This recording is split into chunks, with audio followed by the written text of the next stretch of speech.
let's take a look at the back first of all. Look at the front. Oh wow, that looks really different, right? All right, we'll talk about the front in a moment, but the back. The first major thing that you can tell at the top is the fact that the camera is now vertical as opposed to horizontal. But let's take a look at the back first of all. Look at the front. Oh wow, that looks really different, right?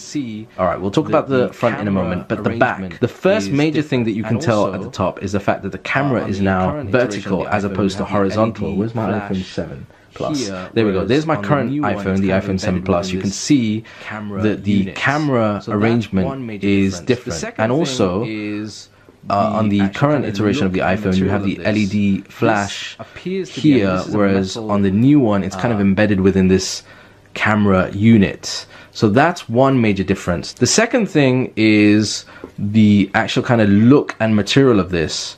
This appears to be, I mean, this is a metal prototype. The back almost looks and feels like it might be made out of glass, which again ties in with some of the rumors about the back being made out of glass as opposed to the current kind of aluminium that we find on the iPhone 7 and 7 Plus, which I hope really isn't the case. It does look nice, but to be honest with you, I hope this isn't the case, because that's going to be a problem. You know, if you drop this, you can imagine, I mean, I had tons of issues with my iPhone 4 and 4S.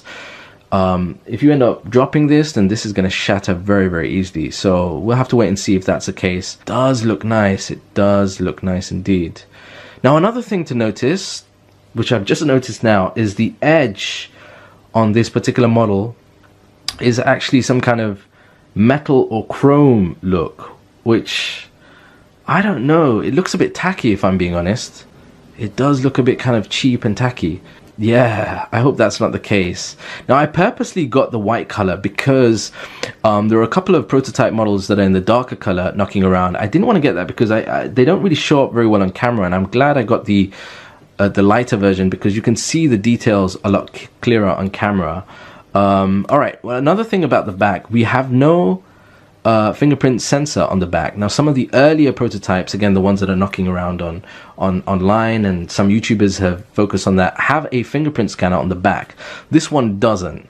So we're gonna have to see how Apple are gonna deal with the fingerprint scanner situation. On the side, we've got the volume rocker, we've got the vibrate switch button here, which obviously, because this is not a working unit, doesn't do anything. On the other side over here, we've got a power button. Now that power button actually looks longer than the current iPhone version. Let me just show you the current iPhone 7 and 7 Plus. That's the power button there. That is definitely a longer version, which is actually easier to kind of hit. Nothing on the top. And then you have at the bottom, let me move this out of the way, nothing at the top, but at the bottom you've got the stereo speakers. Will we have stereo speakers at the top like the iPhone 7 and 7 Plus? We'll have to wait and see. And then you've got the lightning cable over there. Now the front is, on this particular model, is really an updated front based on, again, rumors and leaks, but also the firmware related to the brand new, the upcoming HomePod has pretty much confirmed that this is the kind of front screen that we're going to get. We're going to get this kind of unit at the top that has, very interesting, not 1, 2, 3, 4, but yeah, so we're going to have what appears to be almost like 2 front cameras, what looks like a